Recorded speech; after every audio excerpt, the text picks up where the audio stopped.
forever. She played with her friendship bracelet. Coral and Angel had matching ones. All the charms reminded them of the adventures they had together. But now, they just reminded Shelly that her friends weren't there. They wouldn't change their minds, would they? Shelly asked. Tempest and Gale said they might have. Mom smiled. They wouldn't change their minds, she replied. I just want this trip to be pawsome, Shelly said. She glanced up at the clock and scowled. But Coral and Angel are late, so maybe everything is already messed up. Mom pulled Shelly into a hug. This trip will be fun, she said, because we are going with Purrmaids we love, even if we have to change the plan or fix mistakes. Shelly sighed.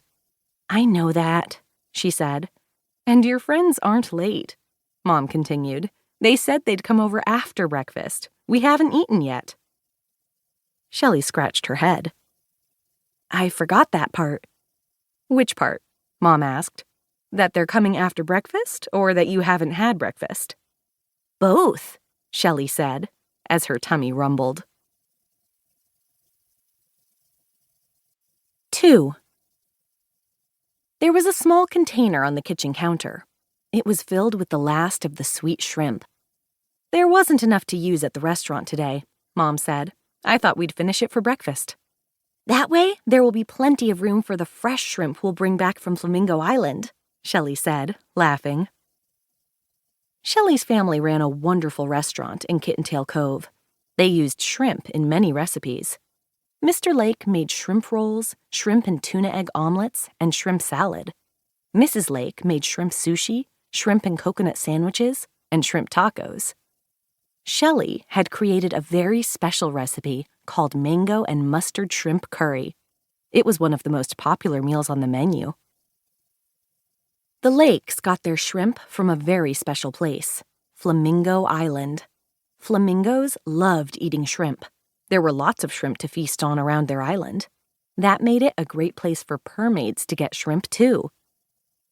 Mr. and Mrs. Lake camped out at Flamingo Island for a night to gather fresh shrimp for the restaurant. But they couldn't catch too many shrimp on any trip, so they had to go back every few months. Are you paying attention, Shelly? Tempest asked. I don't think so, Gale said. I'm sorry, Shelly purred. I didn't hear you. Mom said come to the table, Tempest said. And hurry up, we're starving, Gale added.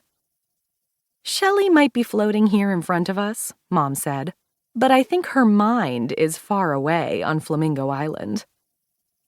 Shelly grinned as she sat down at the table. You're right, she said.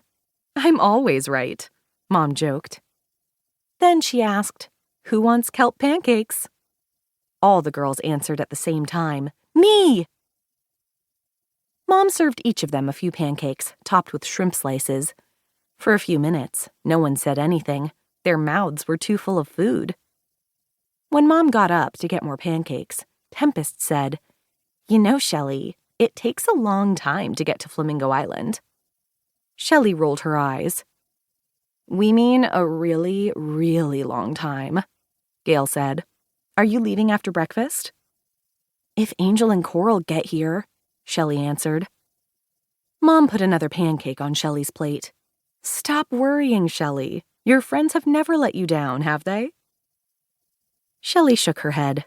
She put the last bite of food into her mouth and looked at the clock on the wall. She frowned. But they're officially late now. Just then, the doorbell rang. They're here! Shelly cried. She swam over and opened the door. She immediately asked, What took you so long? Angel giggled.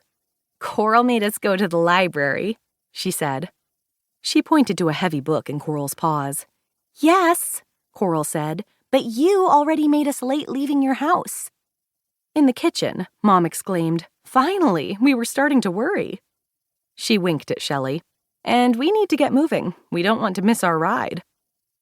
Ride? Angel asked. Aren't we swimming to Flamingo Island? Surprise! Shelly exclaimed. I didn't tell you this before, but you can't get to Flamingo Island by swimming.